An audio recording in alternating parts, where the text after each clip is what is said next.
Hey everyone, I'm James Italo and today I'll be sharing my thoughts about learning diversity and individual differences, focusing on experiments and simulations, role play, Q&A session, and social media. So we have experiments and simulations. These are perfect for students who learn best by doing.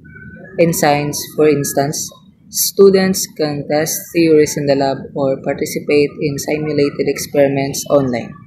These activities make learning concrete and exciting. We have role play. Role play is another creative strategy. It encourages empathy and understanding by putting students in someone else's shoes. For example, in history class, students could act out important events to experience them more vividly. And then lastly, we have Q&A sessions and social media integration.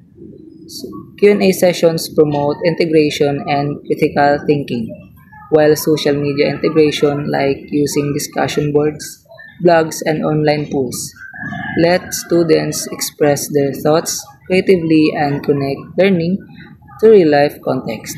Learning about these strategies made me realize that teaching is not just about delivering lessons, it's about connecting with learners.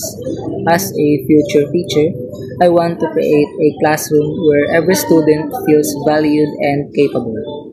I'll make sure at cooperative activities, problem-solving tasks, and creative presentations to help each learner shine in their own way. Understanding learning diversity taught me that no two learners are the same, and that's what makes teaching exciting. By using differentiated instruction and flexible modalities, we make learning more inclusive, meaningful, and alive.